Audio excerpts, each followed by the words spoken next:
The call lasted 11 seconds. 11 seconds for a woman to end a marriage she'd spent 3 years letting me fund. I'm standing outside the Langham Hotel on East Illinois Street, downtown Chicago, in a $4,200 suit I'd had pressed that morning. The valets are gone. The lights above the private event entrance are off. The brass doors are locked. And there's a white placard in the window that reads, "Private event. Concluded." I checked my watch. 8:42 p.m. The invitation had said 8 o'clock. I dialed Vivian. She picked up on the second ring, and I could hear voices in the background. Laughter, music, the kind of sounds that come from a party still very much alive somewhere that wasn't here. Lawson. My name in her mouth, flat and clipped. Not, "Hey baby, where are you?" Not, "Oh my God, are you okay?" Just my name, like I was a vendor calling about an invoice. "Viv, I'm at the Langham. The doors are locked. Where is everyone?" A pause. Not the pause of someone surprised. The pause of someone choosing their words. The party moved. We ended up at Sepia. It was just more intimate. Sepia, on West Randolph Street. A different venue entirely. One I hadn't been told about. Why didn't anyone call me? Another pause, longer this time. And then she said the words that I will hear for the rest of my life. "The party ended 2 hours ago, Lawson. I guess I just didn't want you there." The line went dead. I stood on East Illinois Street in the November cold coming off Lake Michigan, and I held my phone in my hand like a man who's just been told his house burned down while he was at work. Except it wasn't my house. It was everything. 3 years of tuition payments, bar exam prep courses, study leave I'd funded while she didn't work, a life I had quietly, methodically built around a woman who had apparently been building something else entirely. I didn't break down on that sidewalk. I didn't call back. I didn't do any of the things that a man in that moment is supposed to do. I opened Instagram, because something told me to, and there it was. Posted 47 minutes ago. A photo of Vivian at Sepia, champagne glass raised, eyes bright, surrounded by her law school classmates. She was laughing at something off camera. She looked beautiful. She looked free. The caption read, "3 years of late nights, cold coffee, and the most grueling journey of my life. Couldn't have done it without the people who actually believed in me. Special thanks to Garrett for sponsoring the education that made this possible. This one's for us." Garrett, with a heart emoji. My name is Lawson Merritt. I'm 44 years old. I run a private equity firm out of the 43rd floor of 155 North Wacker Drive in Chicago. Over the last 20 years, I've taken undervalued companies and turned them into something that mattered. I've sat across boardroom tables from men who would eat you alive, and I've never blinked first. But standing on East Illinois Street, reading that caption, reading the name of the man I had personally introduced to my wife 18 months ago, the man whose company I owned a 90% stake in, the man I had been mentoring since he was a 29-year-old with a pitch deck and a dream, I felt something I hadn't felt since I was a kid. Completely blindsided. And then, slowly, something else settled in. Something cold and quiet and deliberate. The same thing that settles into me when a deal is going sideways, and I have to decide whether to walk away or burn the whole thing down. I put my phone in my pocket. I walked back to my car.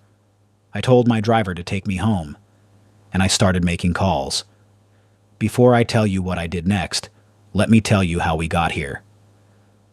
Because the story of how Vivian Ashworth became Vivian Merritt is the kind of story that, in hindsight, tells you everything you missed. I met Vivian at a fundraiser for the Chicago Bar Association Foundation 7 years ago. She was 29. I was 37. She was working as a paralegal at a mid-sized firm on LaSalle Street, and she had the kind of focused ambition that I recognized immediately because I'd built a career on spotting it in other people. She wanted to be a lawyer, not just any lawyer, a corporate litigator. She talked about it the way I'd talked about my first fund, like it was the only thing worth doing with a life. We dated for a year. I fell harder than I'd fallen for, anything since my first successful exit. She was brilliant. She was driven. She had this way of breaking down complex arguments at dinner that made me feel like I was watching someone in their natural habitat. We got married at the Wrigley Building. 200 guests. Her parents flew in from Knoxville, Tennessee. My business partners gave toasts. It was the kind of wedding that makes it into a magazine spread if you know the right people. And then she got into Northwestern Pritzker School of Law. I was prouder than she was. I told her immediately, don't worry about the money. Don't think about tuition. I've got it. You focus on law school. I'll handle everything else. And I did. Year 1 tuition, $64,000. Year 2, $67,000. Year 3, $68,000. Bar exam prep courses, study materials, the apartment upgrade on North State Street so she'd have a better space to study, the trip to New York for a clerkship interview, the new laptop when hers crashed 3 weeks before finals. I didn't keep a ledger. I kept a marriage. Or at least, I thought I did. What I didn't know, what I had no way of knowing, was that sometime in the middle of year 2, my wife had started spending significant time with a man named Garrett Tolliver. Garrett Tolliver. I had introduced them myself. He was 29 years old, founder of a fintech startup called Provelio, out of the West Loop. His idea was solid. His execution was chaotic. He came to me through a mutual contact in the VC world, asked if I'd look at his deck. I looked at the deck. I saw something in it. I took a 90% stake in his company for $7.4 million when Provelio was valued at just over $8 million. I became his majority partner, his mentor. I introduced him to my network, my attorney, my accountant. I invited him to dinners at our apartment on East Erie Street because that's how I've always done business. Close, personal, invested. I introduced him to my wife, and at some point during those dinners, while I was leaning back talking about deal structures and market positioning, Garrett Tolliver was doing something else entirely. I started noticing things about 6 months ago. Small things. The kind of things you file away without realizing you're building a case. Vivienne started taking calls in other rooms. Not occasionally, consistently. She'd be sitting with me in the kitchen, her phone would buzz, and she'd pick it up and walk toward the hallway before even looking at the screen. Like a reflex. Like she already knew she needed to move. Her study schedule changed. Law school has rhythms, intense periods around midterms and finals, lighter stretches in between. But Vivienne started being gone at hours that didn't match any academic calendar I could track. Library sessions that ran until midnight on Tuesday nights. Study groups on Sunday mornings that she'd never mentioned before. She stopped asking me about my work. For 6 years, we'd talked about deals, portfolio companies, market shifts. She was sharp. She engaged. She had opinions. And then one day she just stopped asking. Like she'd lost interest in a show she used to love. The last thing was the way she started looking at me during conversations. Not at me. Through me. Like I was furniture in a room she was already mentally moving out of. I didn't confront her. Not because I was afraid of the answer, because in my experience, confrontation without information is just noise. And I'd spent 20 years learning that the most powerful position in any negotiation is the one where you know more than the other person thinks you do. So I watched, and I waited. And I let Vivienne plan her graduation party under the assumption that I would show up, give a toast, and be the supportive husband who helped make it all possible. The party I paid for, at the Langham Hotel, where the event deposit alone had been $22,000. The party that moved to Sepia 2 hours before I arrived. The party that ended before I got there. The party she thanked Garrett Tolliver for on social media, while I was standing outside with the valets gone and the lights off. The car pulled up to our building on East Erie Street at 9:24 p.m. I rode the elevator to the 41st floor. I poured 2 fingers of Blanton's bourbon, the kind I keep for the nights when I need to think clearly rather than feel anything, and I sat down at my desk. The first call I made was to my attorney. Diane Portillo has been my legal counsel for 11 years. She's the kind of attorney who doesn't ask why. She asks what you need and how fast. She picked up on the 3rd ring, which is extraordinary for 9:30 on a Thursday night. "Lawson, what happened?" I told her. She didn't say anything sympathetic. That's not who Diane is. She said, "How quickly do you want to move?" "Tonight," I said. "Start the paperwork for a legal separation filing. I want it ready before she comes home." "Done. What else?" "Provelio." A pause. You want to unwind the stake? I want to sell it. All 90%. Whatever it takes to move it fast. Another pause. Longer. Lawson, that stake is worth $157 million at the current valuation. I know what it's worth, Diane. That's why I'm selling it tonight. The silence on her end told me she understood the scope of what I was saying. Provelio had grown, significantly. What I'd bought for $7.4 million 18 months ago was now, after a Series B round and a partnership with a major financial institution, valued at just over $174 million. My 90% stake, $156.6 million. Garrett Tolliver, my wife's apparent benefactor, the man she'd thanked publicly for sponsoring her education, held the remaining 10%. Which meant that the moment I sold my stake, Garrett Tolliver would lose his majority partner, his operational backing, his banking relationships, and the credibility that came with having Merit Capital behind his company. I wasn't destroying Provelio. That would be wasteful. The underlying business was legitimate, but I was removing the foundation that Garrett had been standing on while using my wife, my marriage, and apparently my money to build his personal life. Find a buyer, I told Diane. Strategic acquirer, someone who'll want to keep the core product but install their own leadership. I don't care about the timeline as long as it's done before the market opens Monday. She said she'd make calls. The second call I made was to my bank. I'd maintained a joint account with Vivian throughout law school. Her expenses came from there. Tuition payments, living costs, the incidentals of a life funded by someone else. I wasn't going to drain it. I wasn't going to do anything that felt vindictive or small. But I was going to separate it. Cleanly. Immediately. The third call I made was the one that surprised even me. I called my father. Nathan Merritt is 71 years old. He spent his career as a machinist at a factory in Rockford, Illinois, retired at 67, and lives in a 2-bedroom house he paid off in 2008. He taught me to play chess when I was 8 years old. He taught me that the most important move in any game is the one you make after you've already lost a piece, because that's the move that determines whether you actually lose. I told him what happened. He was quiet for a long time. Then he said, "Did she know what she was doing when she did it?" "Yes." "Then she made a choice, and now you make yours. What do you want your move to look like?" "I want it to be quiet," I said. "I want it to be clean, and I want it to be final." "That's the right answer," he said. "Don't make noise. Don't make a scene. Just close the door and let the silence do the talking." I hung up and finished my bourbon.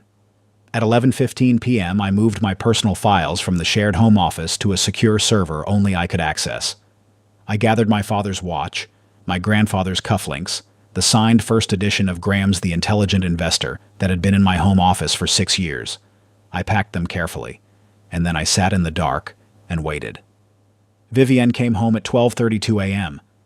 I heard the key in the lock. I heard her drop her bag on the entryway bench. She always did that, a habit from law school, dropping everything the moment she got through the door like she was shedding the weight of the day. I heard her heels on the hardwood. She stopped in the doorway of the study.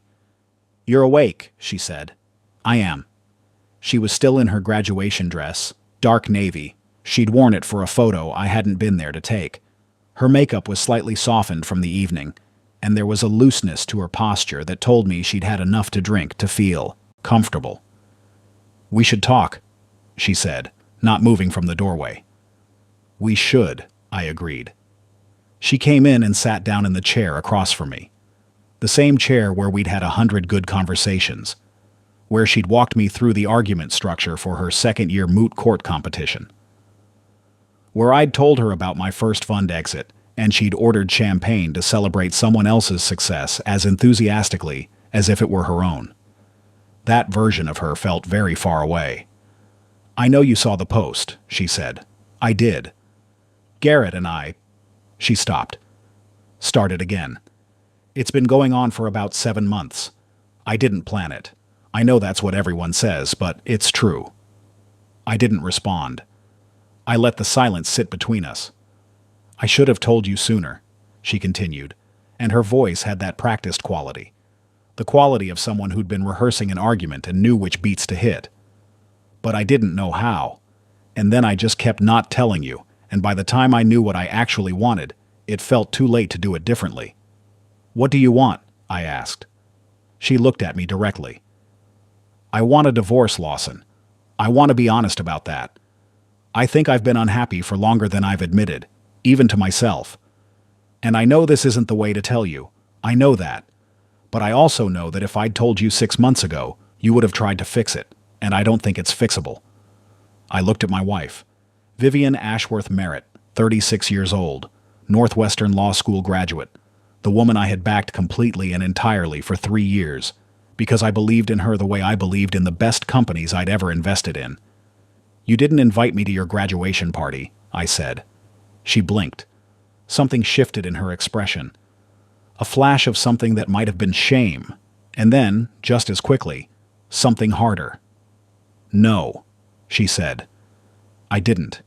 It felt dishonest to let you stand there and celebrate something that you were going to find out about anyway. I paid for the party, Vivian." "I know. I paid for 3 years of tuition, your bar exam prep, the apartment, all of it. And you thanked Garrett on Instagram." She was quiet. "What exactly did Garrett sponsor?" I asked, and I kept my voice entirely level. "What, specifically, did he pay for?" A long pause. "He helped me with some study materials in my 3rd year. And he was emotionally supportive. That's what I meant. You called him your sponsor." I was emotional. The caption was, I wasn't being precise. I nodded slowly. "Okay." That single word scared her more than anything I could have said. I saw it in her eyes, the slight widening, the recalibration. She'd been prepared for anger, for tears, for pleading. She wasn't prepared for okay. "What does that mean?" she asked. "It means I understand," I said. "You want a divorce. You've been unhappy. You've made a choice." I stood up. "I've already called Diane. You'll hear from her in the morning." Vivian stood too, something verging on panic in her expression. "That's it? Lawson, we've been married for 4 years. You're not going to—" "What would you like me to do, Vivian?" I asked. "Fight for a marriage you've already decided is over? Make a scene? That's not who I am." She stared at me. "You seem very calm." "I am calm. You found out tonight. You should be—" "What? Devastated?" I straightened my jacket. I built a career on making decisions in difficult moments without letting emotion override judgment. You of all people know that about me. I walked to the door of the study. "I'll stay at the Waldorf tonight. Diane will be in touch about the next steps. Get some sleep, Vivian. You graduated today. That's real, regardless of everything else." And I left. I was in my suite at the Waldorf Astoria on East Walton Place when Diane called at 6:14 a.m.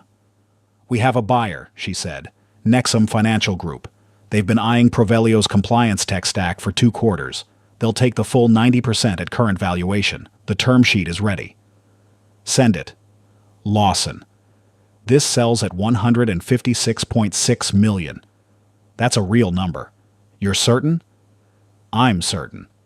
The moment we execute this, Tolliver loses his operating partner, his institutional credibility, and his board structure. He'll have a minority stake in a company he can no longer control.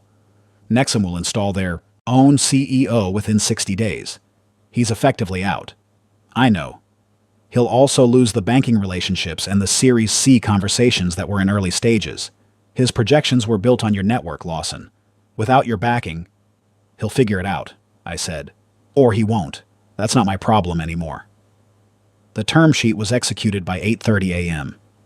At 8:47 a.m., I know the exact time because I watched it happen, my phone began to ring.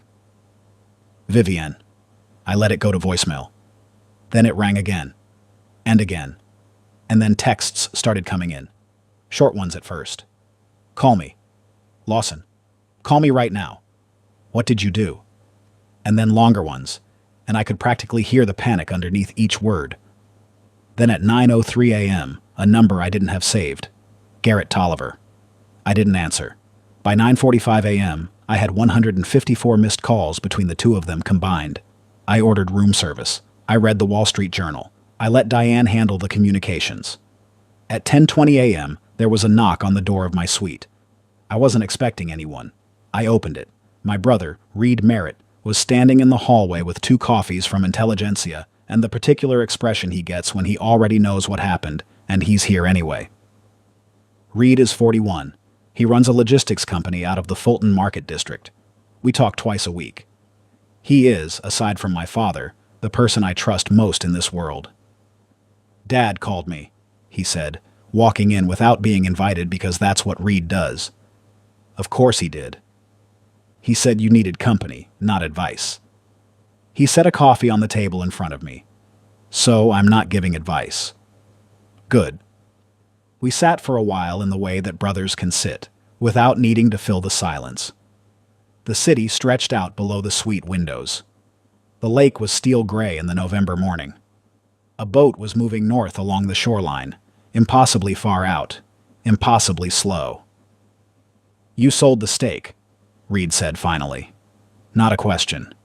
This morning." "How much?" "156. He let out a low breath.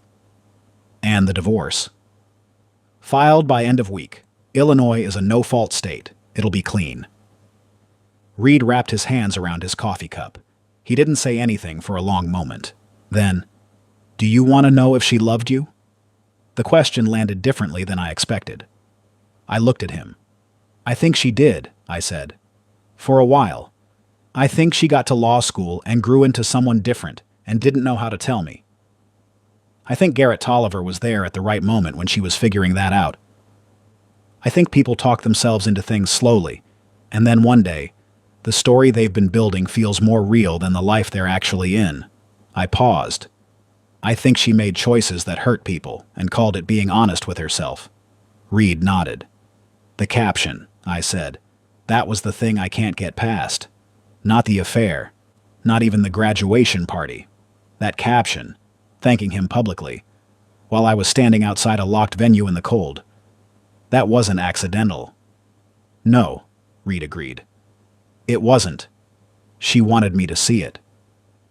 People do things like that when they've already made up their mind, but they want the other person to pull the trigger. It's easier to be left than to leave. I thought about that. "Maybe. Does it matter?" "No," I said. "Not anymore." Vivian showed up at the Waldorf at 2:15 p.m. I found this out because the front desk called and asked if I was expecting a Ms. Ashworth. I told them to send her up. She came in looking nothing like the woman who'd walked through the study door at 12:47 the night before. The composure was gone.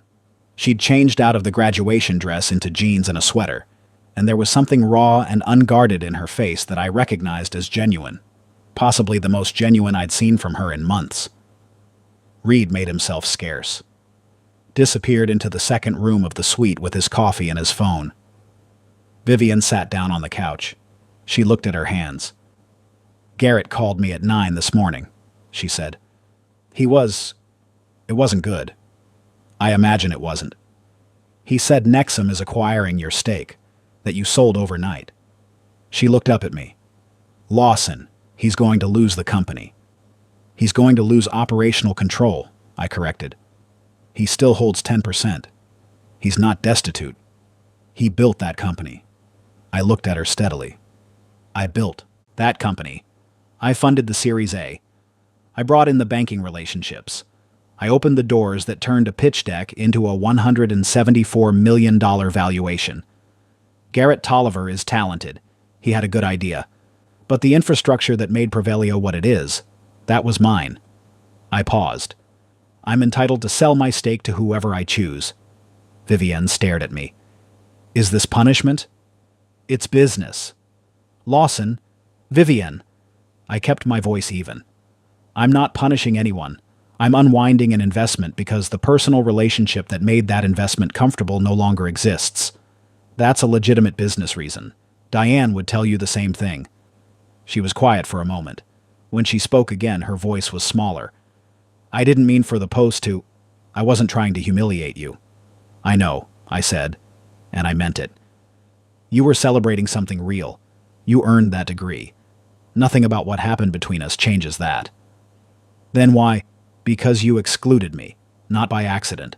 You told me yourself. You didn't want me there. And then you thanked another man publicly for supporting the education I paid for. That's not a mistake, Vivian. That's a statement. She didn't argue. The divorce will be straightforward, I said. I'm not looking to be difficult. You'll be treated fairly. But I need you to understand something. I leaned forward slightly. I spent 3 years building a foundation for you to stand on. I did it because I believed in you. Not because I needed credit. Not because I needed a thank you on Instagram. Because that's what you do when you believe in someone. I paused. I hope you build something real with the degree. I genuinely do. But I'm done being part of the foundation. Vivian stood up. She was holding herself very carefully, the way people do when they're trying not to come apart in front of someone they've hurt. At the door, she turned back. I'm sorry, Lawson. I know that's not enough, but I am. I believe you, I said. And I did. Take care of yourself. She left. I sat in the suite for a long time after that. The city below didn't care. The lake didn't care. The 43rd floor of 155 North Wacker Drive was just waiting for Monday morning when all of this would become footnotes in a life that was still very much in motion. There's a version of this story where I'm the villain. I know that. I can see it from the outside. A wealthy man pulls the rug out from under a young company because of a personal grievance. Uses his financial power as a weapon. Sells a stake worth $156 million out of spite. But here's what I know about what actually happened. I didn't sell that stake to hurt Garrett Tolliver. I sold it because the relationship that made that investment sustainable was over. Because continuing to be a majority partner in a company run by a man who had been conducting an affair with my wife while I sat across boardroom tables from him talking about quarterly projections was something I was not willing to do. Not for any valuation. I have been accused, in the week since, of being cold, of being calculated, of not feeling anything. I want to be clear about something. The night I stood outside the Langham with the lights off, and the valets gone and read that Instagram caption in the dark, I felt every single thing. All of it. At once. The kind of loss that doesn't have a neat shape. It's just everywhere. In everything. In the coffee cup that's been in the same cabinet for 4 years, and the spare key on the hook by the door, and the moot court notes, still filed in the second drawer of the home office desk. I felt all of it. I just didn't perform it.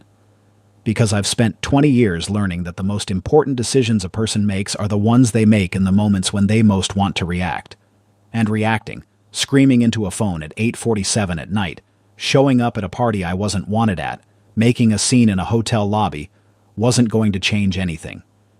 It was just going to make the ending uglier than it needed to be. My father taught me that. Chess taught me that. 20 years of private equity taught me that. Close the position cleanly. Know your value. Walk away from what no longer works, and let the silence do the rest. 6 weeks later, I was in my new apartment on North Dearborn Street, a 2-bedroom in a building I'd owned a stake in since 2019 and always liked from the outside. 19th floor, views east toward the lake, simple, functional, mine. My phone rang at 7:30 in the morning. Number I didn't recognize, area code I didn't immediately place. I answered anyway. Is this Lawson Merritt? A man's voice. Mid-50s, I guessed from the cadence. Deliberate. Careful. It is. My name is Frank Delacroix. I'm the managing partner at Delacroix Capital out of Boston. We've been following the Prevelio acquisition with some interest. The underlying tech is sound. The founder's position is complicated, to put it gently. I understand you were the operational architect behind a significant portion of their growth. I was involved, I said. I'm building a new fund, Delacroix said. Compliance and regulatory tech. It's a space that's about to get very crowded with the right people. I was wondering if you had any interest in a conversation. I walked to the window.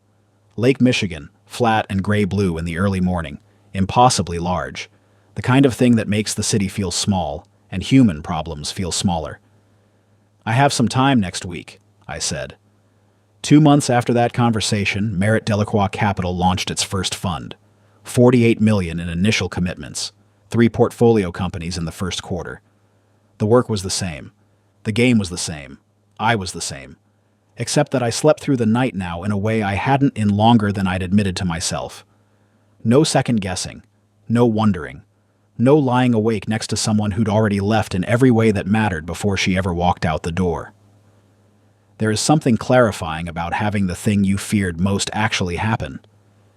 You find out that you survive it. You find out that the life on the other side of it is still a life, still worth building, still yours. I ran into Vivienne once, 3 months after the divorce was finalized. West Loop, a Tuesday morning.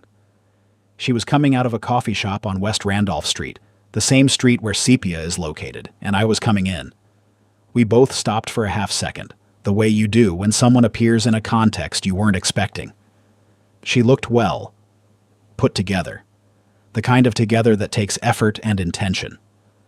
"Lawson," she said. "Vivienne." A pause, not an uncomfortable one, just a pause. "How are you?" she asked. "Good," I said. "Really good. You?" "Getting there," she said. A small, honest answer. I respected it. "The firm's doing well?" she asked. "New fund. Good momentum." She nodded. "I passed the bar," she said, and there was something in her voice that sounded like an offering, like she was giving me something to feel good about, because somewhere in her she remembered that I had wanted this for her. "I know," I said. "Congratulations. Genuinely." She looked at me for a moment. "You always meant it," she said, quiet. "When you said you believed in me. I know that now." I didn't have an answer for that. Some things don't have answers that fit in a doorway on a Tuesday morning. "Take care of yourself," I said. "You too," she said, and we went our separate ways. "My name is Lawson Merritt. I'm 44 years old. I run a private equity firm out of Chicago, Illinois, and I built everything I have with my own hands and my own judgment and an absolute refusal to let the worst moments define what comes next. 6 months ago, I stood outside a locked hotel on East Illinois Street and read an Instagram caption in the cold, and my life split cleanly into 2 parts, before I knew and after. I didn't fall apart. I didn't make noise. I didn't turn grief into spectacle. I closed the position, walked away from what no longer worked. Let the silence do the talking. And then I got back to work. Because that's what you do. Not because I didn't feel it, but because I knew that the most powerful thing I could do in that moment wasn't to react. It was to decide. And that's the thing about being left by someone. Really left. In the clean, deliberate way that Vivienne left me. The way that says I chose this and I'm choosing him and I'm posting it online before you even find out.